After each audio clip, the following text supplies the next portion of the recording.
morning. Remember our last meeting? I think it was 5 years ago. When we During the Islamic Games. Yes, 2017. Yeah, it's a long time. And a long time we don't have any delegation from European Parliament. I remember the last delegation was in 2018. Frankly speaking, I was a little bit surprised when I learned that you are planning to visit Azerbaijan. You know probably the reason. I remember our last meeting when we discussed broadly how to move forward cooperation, but unfortunately it didn't happen. And not because of us, but because of the position of some members of European Parliament, which we consider to be absolutely groundless. And we've been subject of accusations, insults, and spreading of false information. I even forgot the number of anti-Azerbaijani resolutions adopted by European Parliament in different times, maybe more than 10. But especially one which was adopted after the Liberation War is of special concern because it refers to so-called destruction of Armenian cultural heritage in Karabakh, which is not true. And this resolution was adopted this March, so almost a year and a half after the war ended. And after the war ended, there have been a large number of visits by representatives of embassies, by politicians, by chairmen of parliament of some European countries, by journalists, and all of them, they witnessed the total destruction of Azerbaijani cultural heritage. And they didn't witness any destruction of Armenian cultural heritage. On the contrary, Armenian cultural heritage is under protection in Baku and also in Karabakh. But 65 out of 67 mosques were destroyed by Armenia during the time of occupation. There was not a single word about that. They kept pigs and cows in our mosques. They totally destroyed our citizen villages. And now when we organize tours, and every citizen of Azerbaijan can go to visit Shusha, Izuli, Agdam, everybody sees the scope of Armenian vandalism, barbarism, destruction, and in these circumstances to adopt one-sided resolution accusing Azerbaijan of what we haven't done and never did, and ignoring what Armenia and Armenians did to our territory is absolutely unacceptable.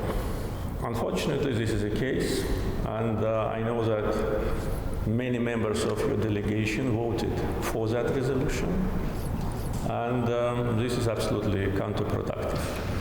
First, because it's fake and based on false facts, insinuations and manipulations. Second, it doesn't mean a lot, because you probably know that relations between EU and Azerbaijan have a good history and developed very successfully, especially at this moment. You probably heard about the visit of Madam von der Leyen, President of the European Commission yesterday, and excellent discussions we had, which once again stresses the importance of bilateral relations between Azerbaijan and EU.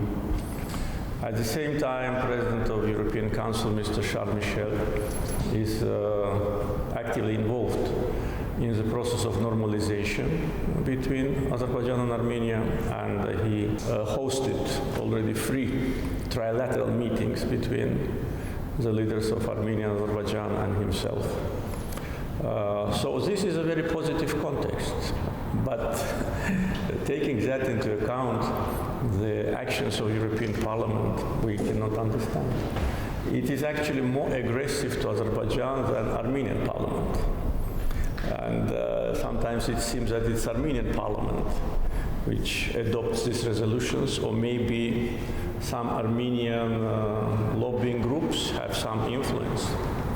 Otherwise, it's very difficult to understand.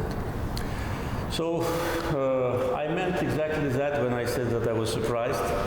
I'm very glad to see you, Mr. McAllister. I remember our meeting. I know that you did not vote for that resolution, but unfortunately, a large number of European parliamentarians attacked us without any grounds.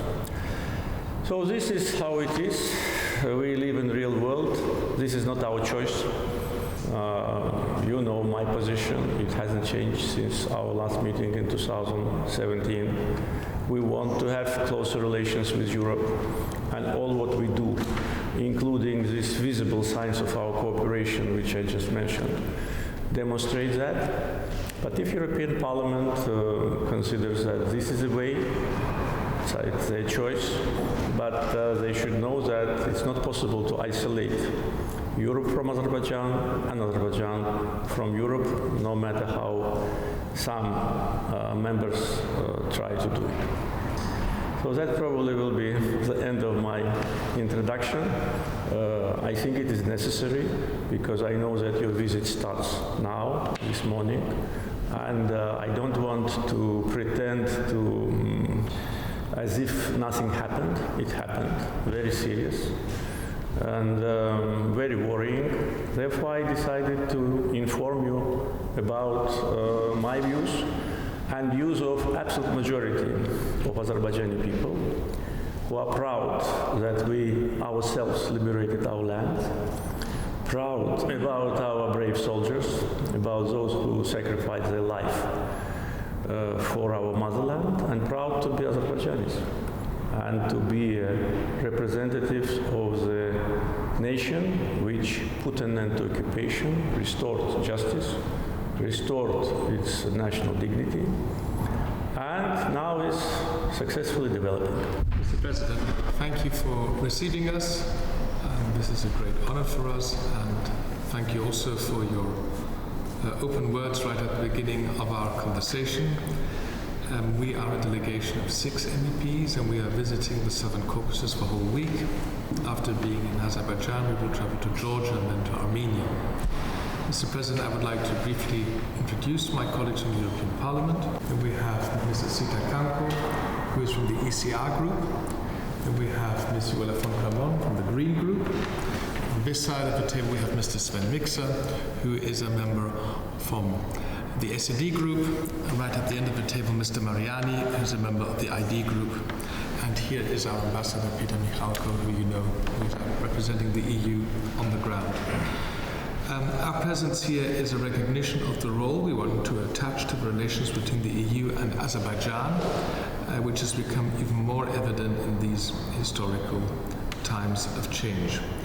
Mr. President, we would like to use the opportunity to hear from you how you regard yesterday's visit of Commission President Ursula von der Leyen to your country. Dövlətimizin başçısı Avropa İttifaqı Komissiyasının prezidenti xanım Ursula von der Leyen'in Azərbaycana səfərinin əhəmiyyətinə toxundu və səfərin nəticələrinin müsbət qiymətləndirdi. Prezident İlham Əliyev səfər əsnasında Ursula von der Leyen ilə enerji sahəsində strateji tərəfdaşlığa dair anlaşma memorandumunun imzaladığını vurğuladı. Dövlətimizin başçısı Avropa İttifaqı Şurasının prezidenti Charles Michel'in dəstəyi ilə Ermənistanla Azərbaycan arasında münasibətlərin normallaşması üzrə aparılan danışıqlar prosesinə toxundu və Ermənistanın 2020-ci il noyabrın 10-da imzalanmış 3 tərəfli bəyanat çərçivəsində üzərinə götürdüyü öhdəliklərini yerinə yetirmədiyini qonaqların diqqətinə çatdırdı. Söhbət zamanı Avropa İttifaqı ilə Azərbaycan arasında əlaqələrin bütün sahələrdə uğurla inkişaf etdiyi və bu xüsusda Avropa İttifaqının bütün institutları ilə qarşılıqlı anlaşma şəraitində əməkdaşlığın genişləndirilməsinin vacibliyi vurğulandı.